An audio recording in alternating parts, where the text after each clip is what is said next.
Good morning / afternoon / evening / middle of the night. It's the internet. Welcome. Time is irrelevant. Um, you're listening to Recruiting EQ episode number 73. This is our month-end sales panel, which is freaky because that means it's already the end of August, which means that it's like back to school, September kind of vibes, which means that before we know it, it's going to be Christmas. So that's bonkers to me right now. But thanks for joining us if you're joining us live. If not, if you're listening to this after the fact, this is probably our most popular, I think, thing that we do at the end of every month. We're live every Wednesday. And of course, I've got my lovely esteemed panel guests, Phil and Jared here. Guys, thanks for joining. No, thanks for having me. It's a pleasure. It's a pleasure. Shall we go around the room and you guys can introduce yourselves and a little bit about what you do for our listeners? Sure. Phil, you want to take it away? Sure. I'll start. Yeah. So I'm, my company's called CRC Sales Accelerators, and I am a fractional VP of sales. I help small to mid-sized businesses put a system in place to drive sales revenue and scale. Most businesses, small businesses, they're out there winging it, and they may be growing, but if you have a good system in place, you can drive sales revenue all day. Absolutely. Thanks, Phil. Mm-hmm. Jared? Yeah, I'm Jared. I with a company called Staffing in Motion. So we specialize in placing top tier talent in the finance industry. I've been doing that for about 4 years and 7 months now. It's been an incredible experience. And we place various type of roles, everything you can think of in the finance industry and across Canada and US. And it's been an amazing experience. So that's what I'm doing now. Awesome. And you're up here in Toronto as well. I am. Yeah, Oakville, just outside. Yeah. Just outside. It's like being in Fort Worth instead of Dallas kind of thing. Exactly. Yeah. Just to keep it. The Toronto-Texas connection, TNT. Yes. And advertised on this thing was another guest, actually, Gabby Lewis, who unfortunately couldn't be here. She just had something pressing work-wise, which is what I get for having this thing on noon on a Wednesday for everybody who's supposed to be at work. That's on me. This is the risk we take. Are you calling Phil and I slackers now? I'm glad you said it and not me. I guess we all are. Well, you know what, though? I think that we're in an age, and this is probably a topic of conversation we can hit, that to an extent, I think doing this kind of stuff is work right now, right? Like in terms of sales, visibility, and content. Mm-hmm. More and more, I feel like this is going to become the norm. What do you guys think about that kind of thing? I mean, I'm definitely not the only one who has a podcast in staffing and sales. It seems like you can't throw a paper plane without hitting 7 podcast hosts now. Are you seeing the same thing out there? Phil? Yeah, I mean, I probably do one every other month right now. I'd like to do more, but you have to fit that in with all the client work and everything else too, right? So yeah, so that's that can be a challenge. I'd love to do more, but yeah, you got to get out there and get known. People see you on these things and if they like what they hear, then people reach out, and it's always great. It's not always someone who wants my services, but if they can walk away from a conversation with a direction to go sales wise, that's always great. So yeah. And I think post-COVID, I mean, podcasts have been blowing up like crazy. Everyone's got one, but it is great in a sense. I mean, I don't host one or do one personally, but I love, the opportunity to come on because it gives us a chance to just speak with industry people and maybe hear different perspectives. From a recruiting standpoint, I love when my clients do podcasts or they share information and things like that so that my clients can actually learn more. It's a better learning experience if you're listening to a podcast, coming from somebody's mouth opposed to just reading a document online or something. So I love the human interaction. I think it's great. You get to chat about anything. There's no limitations. So we can go off anywhere. We can talk about anything. I love the human connection of it. So I think it's a good thing to do if, you're focused and not just kind of randomly doing anything. Yeah, that's a good point. Focus is good. Even the random stuff, though, I'll take it. I feel like since COVID, I feel like there's a lot less face-to-face involved in sales and in recruitment as well. And it's easy to just start to look at descriptions and think of things as concepts, but not actually like a group of people, a gang of people who are individuals who've got to hang out together, work together. You know what I mean? Like Mm-hmm. it's easy to lose sight of that a little bit, especially because I think we're all super busy. It's a tough market, so we're struggling to sort of meet our quotas. But I think that taking the time to slow down a little bit, and if we're not going to have a lot of face-to-face interaction, I think things like this are super helpful so that we can remind ourselves, oh, you know what? Yeah, people are different. Like they may have the same Mm-hmm. qualifications and resume, but they are different too. Yeah. Which is we can't forget that. I think No, I think the That's a big factor. the Zoom meetings, et cetera. I mean, they're great from an efficiency standpoint, and a lot of times I'll have maybe an initial call with somebody, real quick introduction, but after that, I really, if possible, try and meet in person. You know, as we're digging into, finding solutions and everything. But some people, I still have some prospects, clients that they're like, no, they just want to meet via Zoom. So it's just whatever people want. But I do prefer the in person when I can. So Agreed. for sure. But it is nice having the ability to connect with people in any country of the world, not limited to just Canada. Here we are talking with Phil down in Dallas. Mhm. And, we wouldn't be able to do that if we were just doing this, let's say, in a studio up here in Toronto, Rick, so that extends the reach far beyond just our geographic location. It really does. It extends the reach, and I think that if people take advantage of that strategically and conscientiously, I think.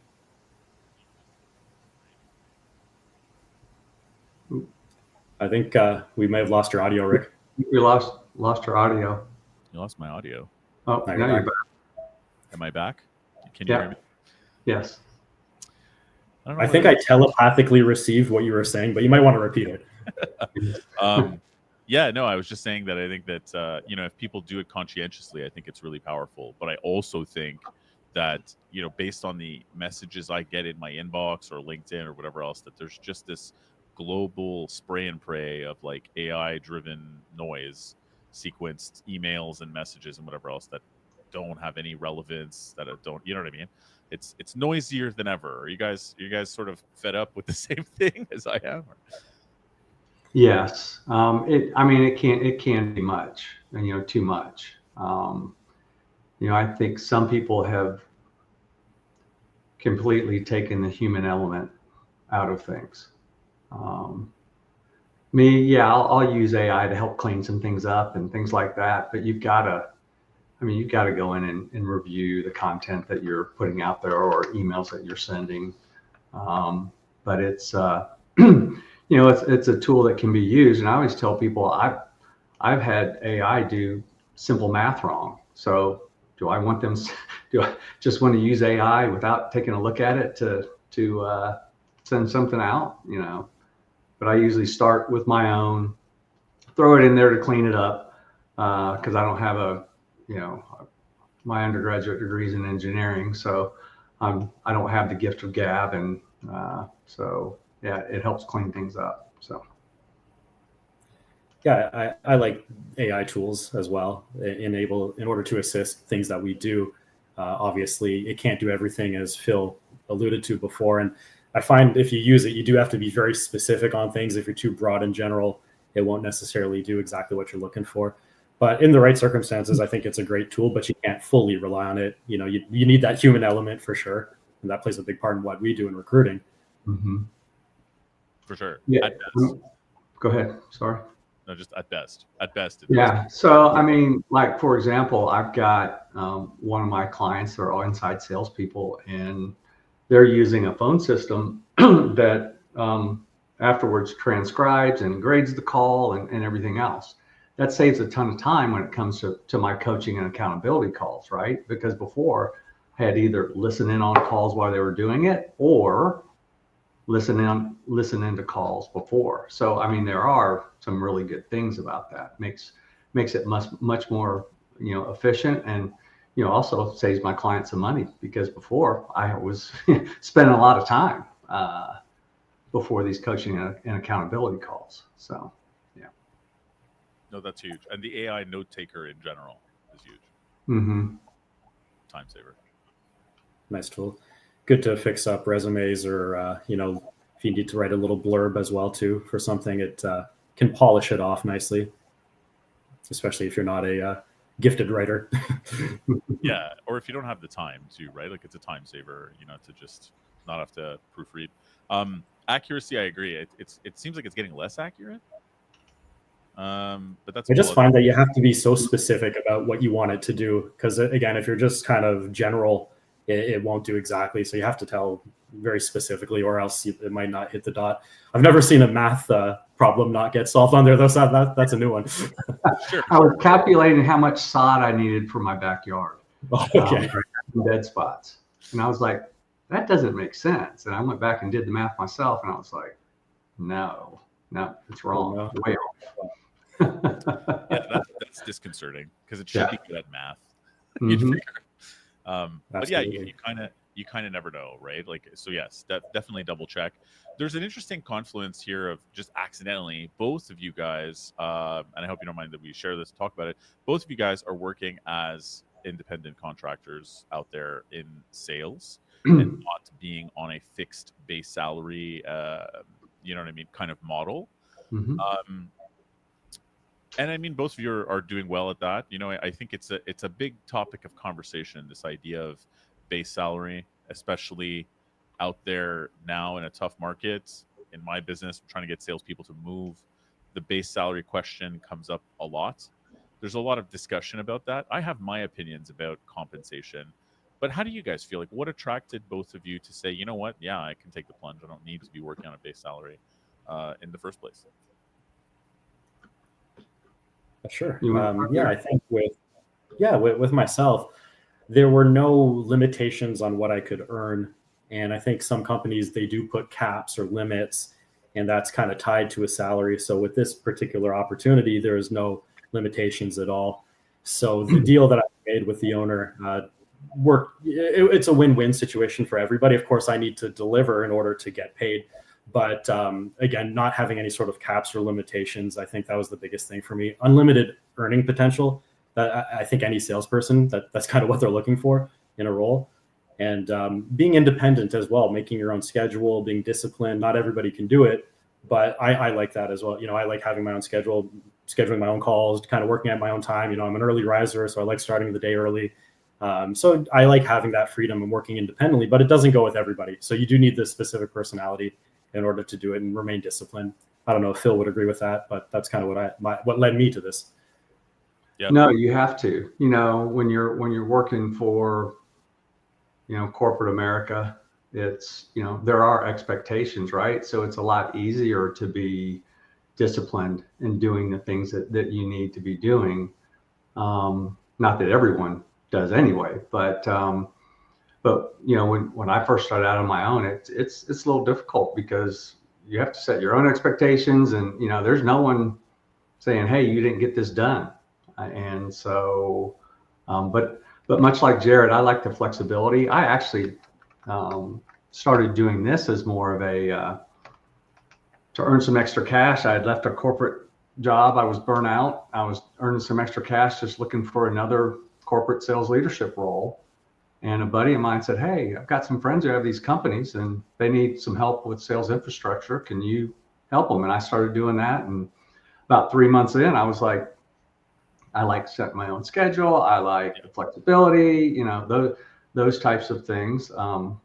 Being my own boss, although he's not very nice sometimes. But yeah, so then I decided, hey, I'm gonna make this what I do. So.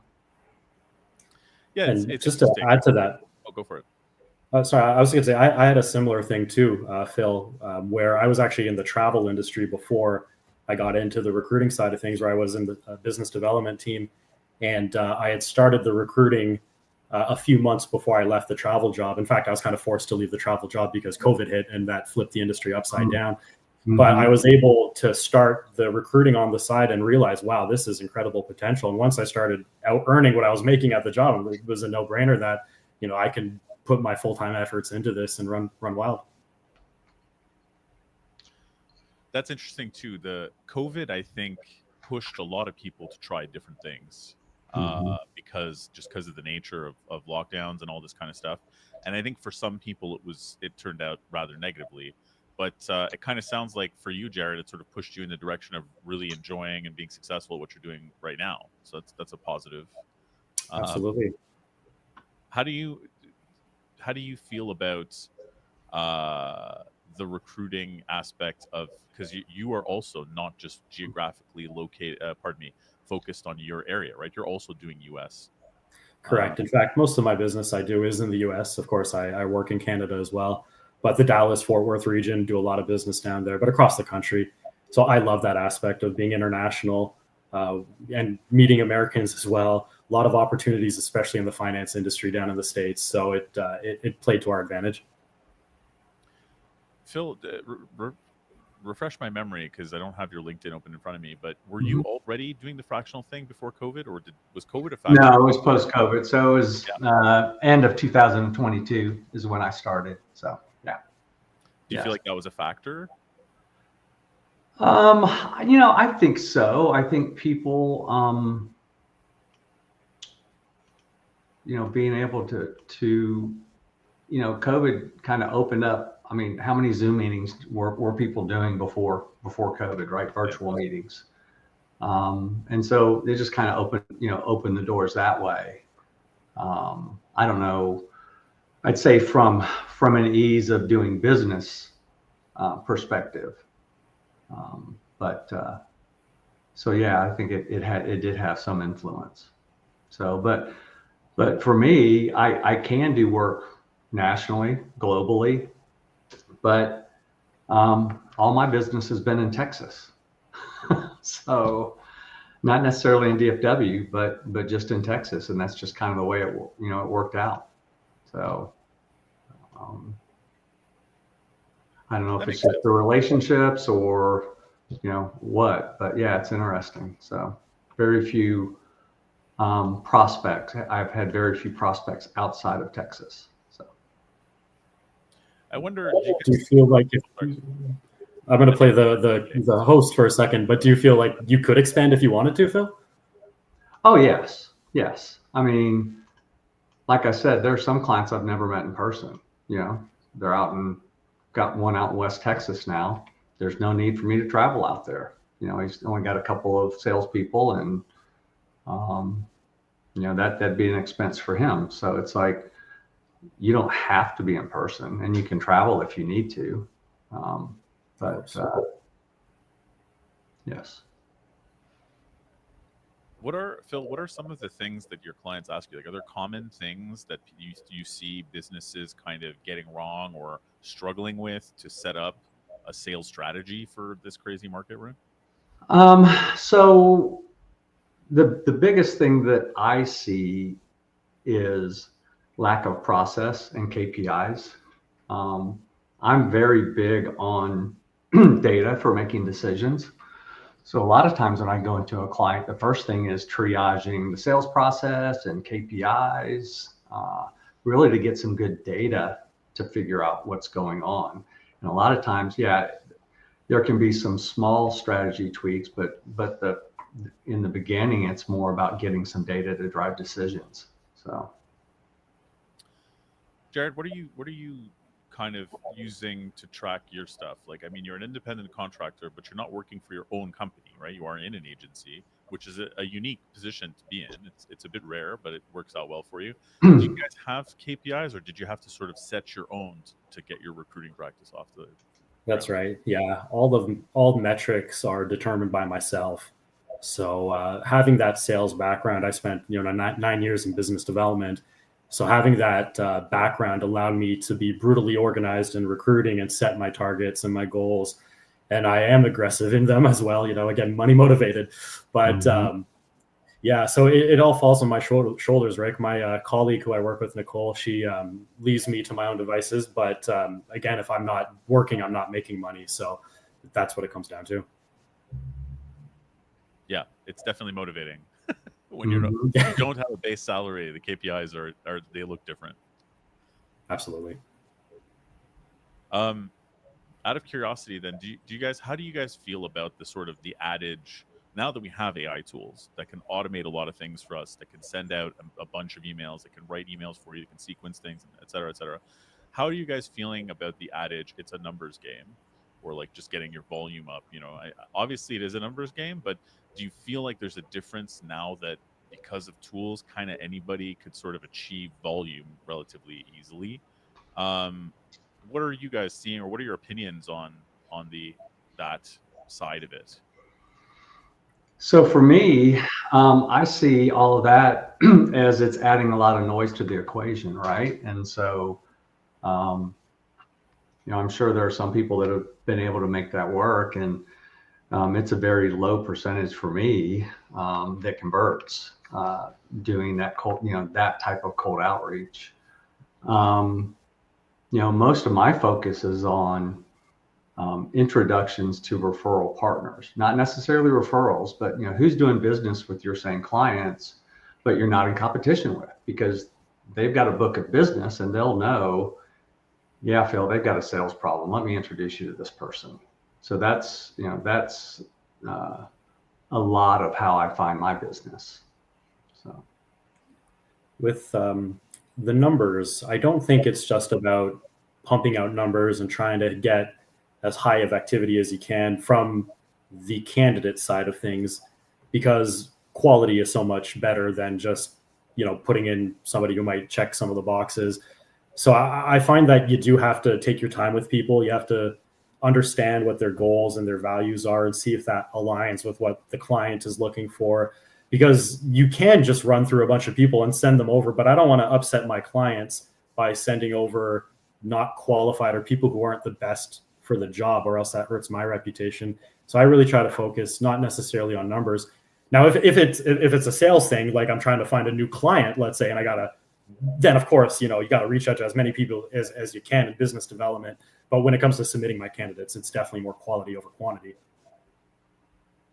Yeah, for sure. I agree. I feel like there is going to be a tipping point, right? Even in the content outreach approach, where it's like, great, I have AI and now I can write 5 times more blog posts, and it's like, okay, but is anybody able to read 5 times more blog posts? Mhm. Like who, right? It's easy to lose sight of why we do some of these things sometimes, just trying to get more out there. But if it isn't helping on the other side of things, I feel like we got to sort of walk it back a little and figure out, what was the effect.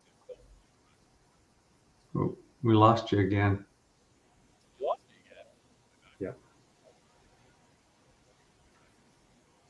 No.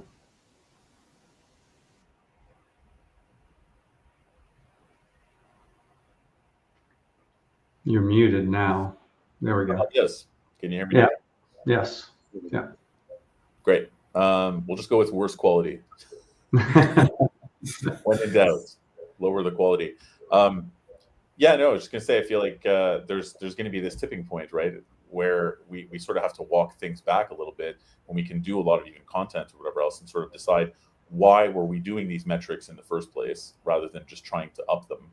And I feel like that, AI is just one example. COVID was another of one of these events or these changes that make us sort of walk it back and rethink, okay, why do we have the metrics we have? What are they supposed to mean? I imagine, Jared, you've had to come up with yours from scratch, which is interesting. But Phil, you probably are going in and having to ask those big questions to all of your clients, I would imagine. Is that it? Which question? Sorry.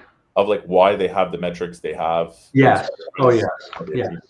Yes. I met with a prospect last week. They missed their revenue number by 14 million. They were at 71 million, and they were missing one key metric. So they only started measuring things from when they first had a discovery call or first call with someone.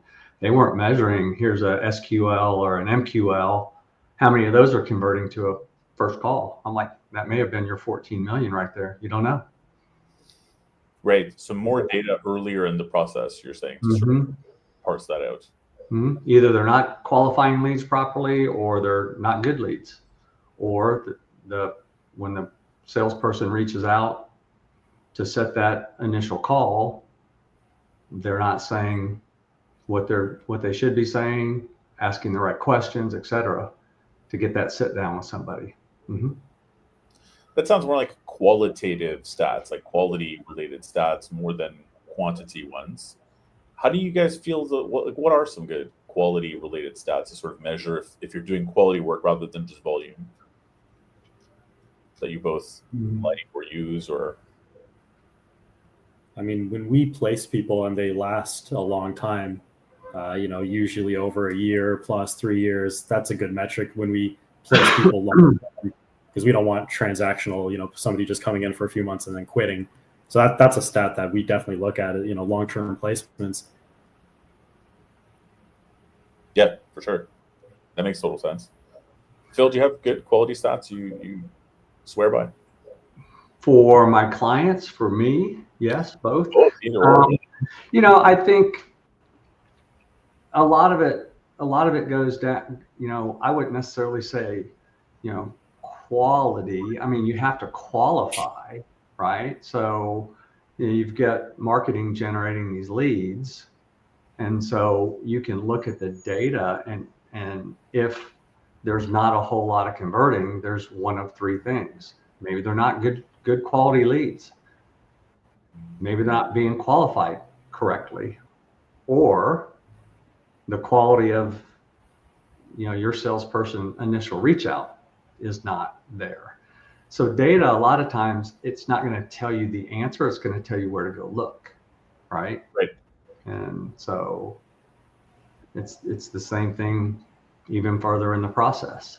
If you see a shift in conversion rates, or if the conversion rates are low from one step to another, it tells you where to look.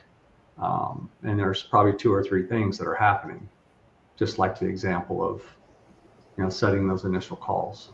So for sure. In terms of like the outside the box thinking, Phil, you mentioned this briefly before, and I wanted to go here in our call because you and I talked about this in the past. Was this sort of network of, I forget the name of it now, but it's a network of people where you share referrals for you, like you mentioned before, like your clients. So I don't know if I can say the name of the organization. No problem. You don't need to say the name of the organization, but just the concept, I think, is really clever. Yeah. So I'm a member of a national. It's actually international. We have one international chapter, and that's the whole premise of it. Is people, they're going out and networking, and what are they networking for? Right? Typically, they're networking for a referral. Well, first of all, that business owner is not going to be at your networking event, right? Business owners, they're not going to be there. So then secondly, you have to run into somebody who, without even developing that relationship, they go, "Oh, Phil, yeah, I know someone that needs your help. Here, let me refer you to them." That's, going to rarely happen, right? And so within this networking organization, the idea is rather than looking for those referrals, is getting introductions to referral partners, right? And so that's the premise of that whole networking organization. We have 24 chapters. You can visit any chapter once a month. We have virtual meetings, 1 hour a week, each chapter does, and then we meet in person also. And it's like a big family. I mean, know, like, and trust. And we make introductions to people's best referral partners because they've got a large book of business, right? And so someone in their book of business is going to be someone that that they know could use your help, and vice versa. So yeah. So if I'm understanding that correctly, like let's even just say from a recruitment standpoint, I sell staffing to, or I staff for, let's just say I staff for IT companies, right? Mm-hmm. Software. And so then instead of going directly to other IT hiring managers, like software hiring managers, I want to be a vendor. So I would partner up with one of their other vendors and see what other companies they deal with. Mm-hmm. We would share our mutual content, both as potential vendors that are not in competition with each other for mm-hmm. the same kind of client. Right. Yes. It's kind of brilliant. Mm-hmm. So do we have that up here? What's that? Do we have that up here?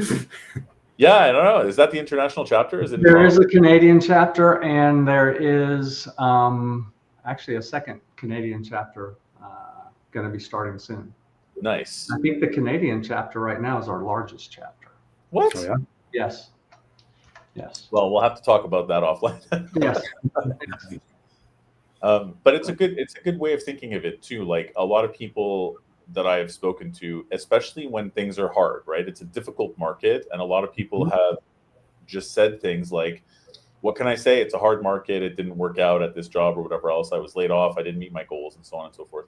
And I'm not saying that they're wrong, but I do feel like you can't just keep banging your head against the wall in sales if things are not working. You've got to try different things. Like right. I mean, you have to have multiple, channels that you're looking for business, right? I mean, I still do cold outreach. It's not one of my biggest ones, but I still do it. It's not one of my biggest, conversions, things that convert, but you still have to do it, right? So, and It's LinkedIn, a full-time job in itself. yeah, yes. So, yeah, for sure.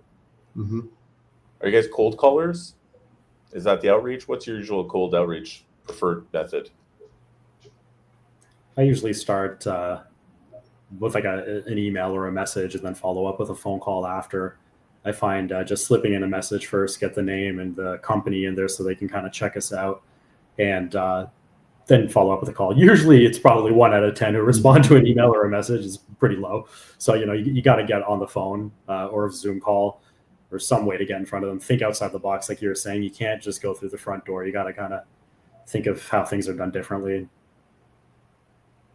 Yeah. So mine's kind of circular, LinkedIn, email, phone call. It just varies, right? Because sometimes you may not, LinkedIn, usually you can find the person, but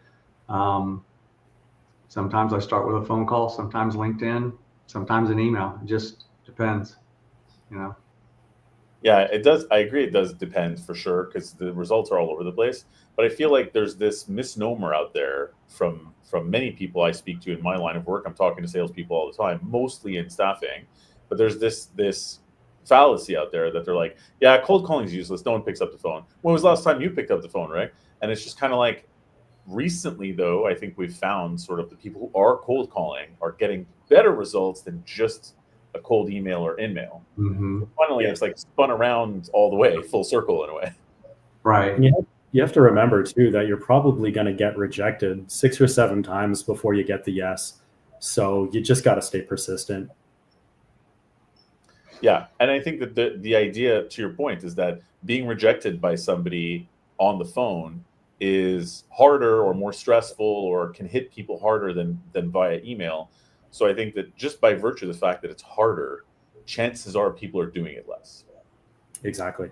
If you have It is. I mean, and that's one of the discussions that, that I have with a lot of, salespeople and have my whole career. It's all about the mindset, right? You're going to get a no, a lot of no's. Yeah. People are going to be mean, but when that call's over, it's a new slate because people can tell when you're down or you're desperate or anything else. They can hear it in your voice. So you got to go into it knowing that this is going to happen. And so that's the sales mindset you have to have. Yeah. Positivity, long-term thinking. Don't take no. Yeah. And I mean, but how do you guys handle that? I mean, that's the most difficult part, I think, about doing any kind of sales or recruiting for that matter, which is obviously sales and it's in a different way. You know what I mean? When you're in an agency context, especially doing that kind of stuff long term, being on every day, being like friendly, speaking to new voices, new faces every single day, and trying to treat them fresh and not carry the 5 past rejections or the deal you had that fell apart earlier that day. Trying to treat somebody like it's a fresh first conversation is hard to do all the time. Obviously, keeping that morale up is, in my opinion, the hardest challenge. What do you guys do to try to sort of keep it together and not let it get you down? Yeah, go ahead. Sorry, go ahead. Yeah, okay, sure. I think that meditation for one, for myself, kind of getting quiet and just focusing, or, you know, not focusing, I guess, but focusing on concentrating, and the meditation that calms me down a lot. But I've been a student of all the classic business books that I'm sure you guys know, you know, the How to Win Friends and Influence People, Think and Grow Rich, you know, all the 5 habits of successful salespeople, or something like that, the highly successful habits. But you just have to accept that you're going to get nine no's, and you can't get down. And in fact, you got to get excited about the no's, because that just brings you closer to the yes. And I get your point that, you know, let's say you got a big deal and then it all falls through. You know, you put in 45 hours on it and weeks, and then the final hour, it just all completely falls through. And then you got another call 10 minutes after. It's hard to pick yourself up, but you gotta just keep that long-term mindset and the positive mindset, and remember the principles of sales. Yeah. So, I mean, just like Jared said, it comes down to mindset. And I mean, yeah, I work out most days, you know, almost 5 to 6 days a week in the morning. But it's, you know, like I said, you have to take that last one and know that the next one's a new call. It's a new slate. And maybe it's just being in sales for 25 years that, you know, that it's just kind of a habit. You know, it's like, oh, well, I'm not saying that I don't ever get frustrated, but Sure. you know, when you get off a call, but you can't let it linger, you know. So Working out's a great outlet, or sports, you know, just kind of get that energy taken out. Yeah. And it gives you energy. I think there's a lot of people who are like, oh, I don't have the time, you know, blah, blah, blah. I personally feel like, and I don't know how you guys feel about this too, when I try to go too fast and cram too many things in, that's where it starts to suffer, and I won't keep my morale up. Like almost slowing it down a little so that you can focus on each task and call, I feel is worth it. It's worth not trying to cram in too many things so that you're scrambling, and you're you know, it shows in your outreach and your calls, kind of thing. no, I mean, that's true. I mean, and it's not just the calls. It's with everything. When I'm trying to do too much, that's when, you know, little mistakes happen, sometimes big mistakes. And it's like, Yeah. slow down, you know.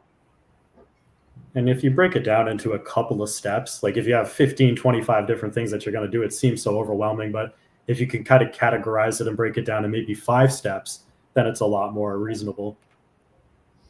Yeah, that's true. The overwhelming thing can really get to you too.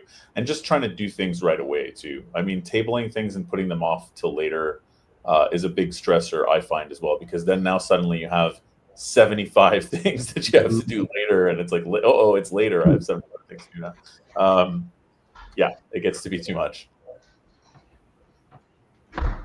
So do you guys feel that, so there's a question, a series of questions, I guess, that I end up getting similar answers to from salespeople when I speak to them. But these days, if I'm asking them what are the things that they want to see in a next opportunity, I get a lot of people wanting higher base salary, is a big one. And some a popular answer from salespeople these days, which surprises me, because usually it was a no-no. You weren't supposed to say stuff like this, but say, like, you know, the way I see it is my base salary is really my compensation, and commission, that's just like bonus. And I was like, okay, I thought that was at some point a no-no to say those things in interviews if you were a salesperson, but it's rather popular. And the other thing I hear is people want increased flexibility. A lot of companies are going back into the office 3 days, 4 days, 5 days a week. So it's like higher base salary and more flexibility. It's tough for me in a quick call with a complete stranger to sort of win them over to the idea that I think a lot of times those two things are at odds with each other. How do you guys feel about that? You have flexibility in there, you're independent contractors. Do you think that it's unrealistic to want more flexibility and higher base salary as a sales professional? So I always use the term earned autonomy, right? So when you're making your numbers, then I don't care what you're doing, right? But when you're not, then I care, right? Because not only does it reflect on, when you got a whole team and the team numbers, but also how can I help, right? And so, when people are newer, they have a little bit less flexibility until they're making their numbers. I used to say, if you're not making your numbers, I'm wondering what you're doing. If you are making your numbers, I don't care what you're doing. Yeah. Stops being a topic of conversation. But the whole part, for me, sales wise, the base salary is a tough one, right? Because if you're trying to hire top tier salespeople, you're going to have to get them a higher salary. I've been a sales leader at companies where you had to hire a B or a C player because you weren't going to get them. You weren't going to get your A players with the base salary they were paying. And so you had to get B, C players, coach them up. But the challenge with giving someone a high base salary is then what's their incentive to sell? Yep. At that same company that I was just referring to, you get someone who's happy with the base salary, then they're not selling anything. Not everyone, but a decent number. For sure. Mm-hmm. I think that that's like a stigma. And I feel like there are a lot of people I've spoken to post-COVID who have said, yeah, there's this stigma, but the reality is this and that. And then I know I can bring this to the table and so on and so forth. A lot of the high base salary, very senior business development people that I have either seen placed or heard about, and commonly why people pick up the phone to call me are like, we just hired someone at a really high base. We really liked them. They weren't able to produce anything in 8 months, 9 months, 12 months, anything, because it's a hard market and it might not be their fault. So it ends up being now that it's like, we need you to find us somebody who's not that base salary focused. So it's weird. It's kind of like your A players on paper, you need to have a big base to attract them, but half the time it doesn't work out anyway, right? Because it's sales at the end of the day, and you sort of don't know. Mm-hmm. Yeah. I think Phil is right on the money with, if you do have that larger salary, you kind of lose that motivation. I mean, it's nice to have a little bit there, but if it's too large, yeah, exactly. What's your incentive to go out and hustle? Yeah. I had one person get really offended by me saying this, but I was basically saying, the higher your base salary, the lower your commission percentage, usually. Mm-hmm. And if you insist on a high base salary, if you're going to get it, you're also going to have a target on your back, right? Meaning your runway for success will be relatively short because they need to see some sort of ROI. And especially in a tough market, demanding a high base is not exactly job security friendly, right? Like you're lowering your chances of lasting at the job. That's why I got super offended with and upset with me. Just kind of like, why would there be a target on my back? Don't they value me? Don't they value me as a person? Like, you're a total stranger, man. Like, you're living in a dreamland if you think that. Look, it's sad to say, but in sales, you're kind of only as important to the company as your production, as nice a guy as you are. But yeah, I feel like perhaps I was being too blunt about it. For you know what I mean? But you guys are obviously on the other end of the spectrum where you get that. But I mean, are you seeing that out there? Even Jared, you're recruiting people, right? So in terms of negotiating salary for people, Phil, you're advising people on setting things up. I would imagine even like comp at times. Are you guys seeing sort of being at odds with this in terms of talent? I haven't. I haven't to be so much. Yeah. So no, both of you. That's good. Yeah. So I occasionally I do get on the sales roles that I fill. Some people will see what the listed salary is, and they'll obviously, they'll say in my current role I'm making 5 times as much as that. That's what I need to be at, but the role is completely structured different. It comes up a little bit, but it's not that often that I'm dealing with it. I mean, I've seen other compensation problems where they're compensating their hunters the same as they are people who are salespeople, but they're really account managers because they're not bringing in any new business. So there's I mean, compensation is always, one of the things that I look at when I go in, because compensation, drives behavior and results. So. Are there any sort of common problems, again, that you see in the way that people structure their comp that you're like, oh yeah, people often make this mistake? Like you said, paying your account managers too much, maybe compared to your hunters, or are there any kind of like common scenarios you see that people are just doing wrong? Well, I mean, that's one of them. What are some of the other ones? I mean, I've seen people that, actually one company that I'm talking to right now, they give an non-recoverable draw for the first 2 years, but then they are direct commission after that. And I think and so what you see in the numbers is most people aren't selling anything until at least after the first year. And so, the discussion is, bring that draw down. Sure. Right? And then step up into fully commission, and then, you should see, something different. But I'm not a fan either of ever telling somebody you're not going to sell anything for a year or two. It's like a self-fulfilling prophecy, right? Yeah, for sure. Then they definitely won't. Yeah.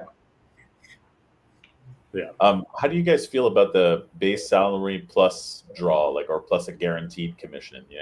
To try to steal over an A person, you're like, okay, you're walking away from commission. This is our base. We're not going to go up on the base, but we'll give you a guaranteed commission for the first 6 months, 12 months, just to help bridge you over because you're not going to be making commission. Do you guys see that as being something that often is successful or that's attractive, or how do you feel about it? I think that's fine. That's the only way you're gonna, get that A player, because they're used to making X amount of money, and so I think that's fine. The clients that I deal with don't have any flexibility at all when it comes to that. So what they've listed as compensation, that's what they're sticking to. Yeah. So I haven't seen, my clients haven't done that. You're mostly in investments and wealth management finance, Jared, is that right? Correct. So are you doing like PE firms and hedge funds and that kind of thing primarily, or capital markets Investment kind of stuff? firms, yeah, exactly. Which I imagine is to the US. Oh, for sure. It is. Yeah, very much tied to the US. And sorry, I think we're on kind of a delay. So there's like the timing is sometimes we're speaking at once and then there's these awkward pauses. Well, I was like, am I supposed to say something? I don't work in the industry, so. No, that's totally fair. Do you guys have any kind of pet peeves or things that you see out there that you're like, oh man, no, sales wise? High sales turnover with no sales infrastructure. Like a sink or swim kind of environment sort of thing? Well, no, I mean, people are like, man, our salespeople stink, or they're turning over a lot of salespeople, but they don't have any infrastructure. There's no blueprint for success, right? They don't have anything in place, and they think it's the people, and it's not the people, it's the process or the lack of infrastructure. So, yeah. One of my pet peeves would be when candidates in sales roles are sort of reluctant to do a high level of activity. And that, kind of directly leads into sales. You got to kind of keep your activity up in order to generate sales. So if they say, oh, I don't want to make 100 phone calls a day, and that's the expectation, that annoys me. Yeah, I think there's this sense, and I don't know if this is maybe because of the process. Maybe Phil, you can shed some light on this too, because of the sales infrastructure, the process they have for salespeople. There's this sense of being past it, like too good for it after a while. Like, I paid my dues, I have some success. I don't need to do high volume anymore. I don't need to do all this. That I'm past it. I want to be able to be a well-paid salesperson who isn't doing a lot of outreach. I don't know. Is that a thing, or is it just about getting the right attitude about doing the outreach work? So, I always like to say that when I look at the sales process in sales, I read right to left, right? And so we're probably backwards here, but so you got the sale on one end, that's the right-hand side. And on the left-hand side starts the activity portion. So I'm going to read making your numbers. Yep. I don't care about everything that way, how much activity you have to have. But there are certain roles that, especially with new salespeople, where you can tell just by everyone else, you can tell average how much activity needs to happen to make the numbers. And so if people are and if it's a high number, heck, it could even be higher depending on how their conversion rates are, right? So when they start tracking it, if there's a high number, that's the only way you're going to be successful. So if they refuse to do it, they're not a good fit for that job. So for sure, but it's difficult. I feel like a lot of people are feeling overworked and underpaid right now. So like, as a recruiter talking to people, the work from home thing in some cases is a curse for some. You talk to them and they work from home, but the expectation is that they're always available to do more work. Mm-hmm. So it's, there's no free lunch, as they say, right? Like it's always pros and cons, give and take. But I feel like a lot of people feel like they're being overworked, possibly underpaid. Some of them absolutely are. So it feels like, again, higher base, more freedom, less metrics is what everybody asks for. But I get concerned when people ask for stuff like that too, because it's like, well, don't you want to be in the right place, doing the right activity, and being successful as a number one thing, and not just be like, can I just work less and get paid more, please? Which is what it sounds like. Well, and I think the whole less metrics, et cetera. The company is there to earn a profit, and sure. if with less metrics, I'm not saying simple can be good sometimes, but with less metrics, you may or may not make the number. If you have the right metrics in place, then you'll know at any time what lever to pull to make sure you're making that number, whether it's more activity, larger deals, et cetera, to make that number. And so I wouldn't say less metrics, the right metrics and the right amount of activity. Sometimes it's higher, sometimes it's back at the base, the base level. So yeah, like I'll throw an example out there, right? Like there was an agency that I knew of that they had a metric of 20. This is recruitment. 20 candidates in for a month, so 1 a day, 5 a week, right? 20 candidates that you meet with face to face that you're going to want to work with. And then they had a metric which was 20 out, they called. But what it meant was 20 client interviews. So 20 interviews of candidates of yours with the clients. And I didn't really understand how that was helpful because, and here's why, you could have 5 candidates, each out to 4 interviews, right? Mm-hmm. That's 20. But you only get a fee for 1 candidate, right? So you're going to make a maximum of 5 fees that way.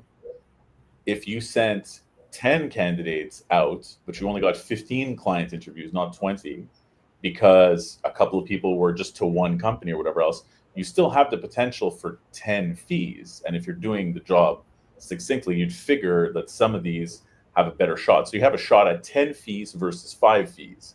But if they're looking at 20 client interviews is better than 15 client interviews, I feel like you're missing a lot of the nuance there to be like, yeah, but in one case you only get half the potential fees than the other, the one that you're saying is weaker.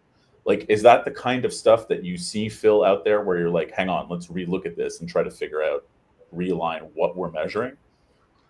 I mean, from a sales standpoint, as far as like, you know, recruiting and things like that, that's, I've never run across that, but I think it's more, yeah, I mean, you have to have the right metrics.